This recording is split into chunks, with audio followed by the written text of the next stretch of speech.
नमस्कार मित्रांनो, मी प्रसाद आपलं स्वागत करतो आपला कोकणचा प्रसाद ह्या मराठी यूट्यूब चॅनलच्या नवीन व्हिडिओमध्ये. मित्रांनो, कशा सगळे आशा करूया सगळे मस्त आणि मजेत असाल. मित्रांनो, मे महिन्याचा टाईम चालू आहे आणि सगळीकडे लग्न सराई चालू आहे. आपण देखील एका कार्यक्रमाला गेलो होतो आणि येताना आता मी उभा आहे बापवन. माझ्या मागे बघाल इकडे रानवली आहे आणि इकडे बघाल तर बापवन आहे आणि बरोबर समोर आहे गजानन स्टील. आपण गजानन स्टीलच्या समोर आहोत आणि इथे येता एक बघायला मिळालं, एक ॲक्सिडेंट झालेली कार इथे उभी आहे. मी थोडंसं जवळ दाखव. MH12 UC 7153 नंबरची कार आहे. पुणा पासिंग आहे गाडीचा. तुम्ही बघाल, हे आपले सचिनदादा आहेत, शिवसेना उद्धव बाळासाहेब ठाकरे पक्षाचे उपतालुका प्रमुख श्रीवर्धन. आणि ही गाडीची परिस्थिती बघा, काय अवस्था आहे गाडीची, काय परिस्थिती झाली आहे. सुदैवाने कोणतीही जीवितहानी झाली नसली तरी पण दोन्ही गाडीच्या ज्या एअरबॅग आहेत त्या ओपन झाल्या आणि त्याच्यामुळे कोणतीही जीवितहानी झाली नाही. परंतु या गाडीमध्ये जे बसलेले प्रवासी होते त्याच्यामध्ये छोटी मुलं देखील होती. प्रथमदर्शनी आपल्यासोबत सचिनदादा आहेत. सचिनदादा, किती लोक होते या गाडीमध्ये? या गाडीमध्ये 3 महिला आहेत, 2 पुरुष आहेत. ओके. आणि 4-5 लहान मुलं आहेत. अच्छा. परंतु ॲक्सिडेंट झाला प्रत्यक्षदर्शनी आम्ही होतो आणि कुणाला जास्त काही इंजुरी झालेली नाही आहे, पण लहान मुलांना जास्त लागलेलं आहे. पण आम्ही प्राथमिक उपचार पाहिजेत म्हणून उपजिल्हा रुग्णालय श्रीवर्धन ते पाठवलेली आहे. ओके. मदत कार्य केलेलं आहे आणि खरोखर तातडीने त्यांना कशी हे मदत मिळेल हे आमचं कार्य आहे आणि त्याला खरोखर आम्ही तातडीची मदत दिलेली आहे. ओके. मग सगळ्यांना आता तुम्ही हॉस्पिटलला पाठवलात? हो, आम्ही रिक्षा केली. 2-4 रिक्षा थांबवल्या पण कोणी न्यायला तयार नव्हतं, कारण पोलिसांचं जे हे आहे सहकार्य मिळत नाही की पोलीस त्यांना जे मदत करतात त्यांनाच जास्त टार्गेट करतात. म्हणून मदत करतात, पोलिसांना पण आव्हान आहे की मदत करायला टार्गेट करतात. आपण 2-4 जण थांबले आणि कोणी त्यांना रिक्षेने त्यांना घेऊन गेलेले. ओके. तर मित्रांनो, काय झालं, मे महिना आहे त्याच्यामुळे लग्नसराई आणि आता खूप जे मुंबई ठिकाणी किंवा शहरी भागामध्ये जे नोकरी धंद्याला आहेत, व्यवसायाला आहेत किंवा मग जे कामाधंद्याला आहेत त्या लोकांना आता सुट्ट्या पडल्या. त्याच्यामुळे मोठ्या प्रमाणात पुणा, नाशिक, मुंबई या शहरातून आपला भाग हा हरिहरेश्वर असू दे, श्रीवर्धन असू दे किंवा दिव्यागर असू दे, हे जे पर्यटन स्थळ असल्यामुळे इथे रोडवरती मोठ्या प्रमाणात वर्दळ आहे.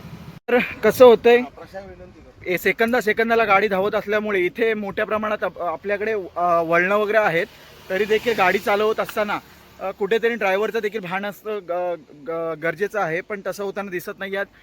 या मागील 15 दिवस जे अपघाताचे प्रकार खूप वाढलेत आणि त्यातलाच हा एक प्रकार. परत जाऊया आपण सचिनदाजवळ. सचिनदादा, काय तुम्ही एक आव्हान काय कराल? एकच आव्हान करेन नितीन गडकरी साहेबांना की हरिहरेश्वर श्रीवर्धन दिव्यागर पर्यटन स्थळ आहे आणि पर्यटन स्थळ आणि तीर्थक्षेत्र आहेत. परंतु हा रस्ता एक शॉर्ट असल्यामुळे की वर्दळ जास्त वाढलेली आहे. तर या रस्ता जास्तीत जास्त रुंदीकरण व्हावा की जेणेकरून आलेले पर्यटक असतील, ग्रामस्थ असतील किंवा येणारे भाविक असतील की या रस्त्याने येत असताना त्यांना कोणतीही इंजुरी होणार नाही आणि रस्त्याच्या कडेने गाड्या चालताना त्यांना कोणतीही दुखापत होणार नाही. अशा पद्धतीने रस्ता ब्रॉड होणं गरजेचं आहे. ओके.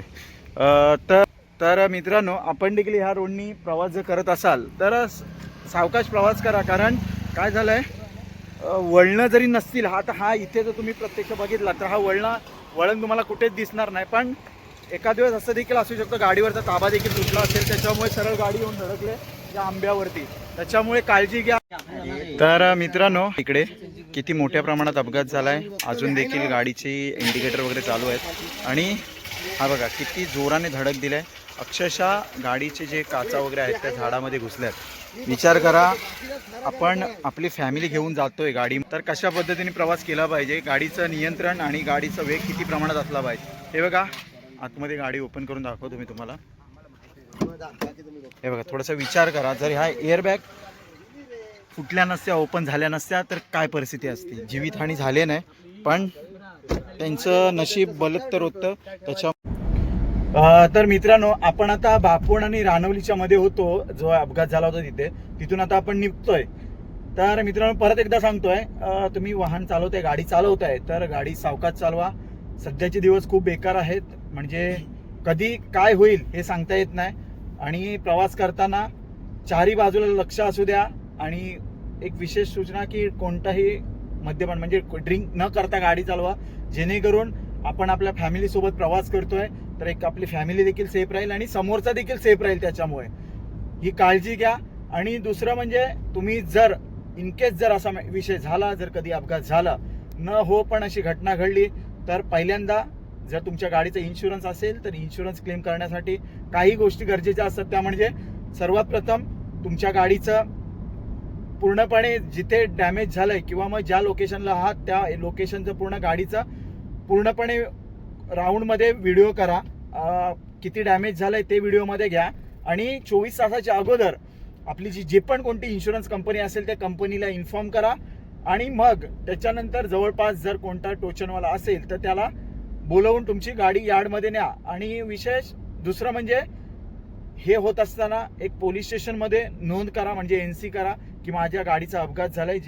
कारण कसं होतं, इन्शुरन्स तुम्हाला ज्या वेळेला क्लेम करायचं असतं त्यावेळेला ह्या गोष्टी गरजेच्या असतात. पोलीस स्टेशनची NC त्यांना ते मागतात, तर त्या ह्या गोष्टी लक्षात ठेवून सगळ्या गोष्टी करा. तर मित्रांनो, मी सांगितलेल्या गोष्टी नक्की फॉलो करा. आणि जर हा व्हिडिओ आवडला असेल तर व्हिडिओ जास्तीत जास्त शेअर करा, लाईक करा आणि आपलं चॅनल अजूनपर्यंत सबस्क्राईब केलं नसेल तर चॅनल सबस्क्राईब करा. आपल्या कोकणातल्या व्हिडिओ अशा येतच असतात, त्याचं तुम्हाला नोटिफिकेशन मिळेल. तर मित्रांनो, भेटू पुढच्या व्हिडिओमध्ये. तोपर्यंत तुला टाटा बाय बाय, काळजी घ्या. धन्यवाद.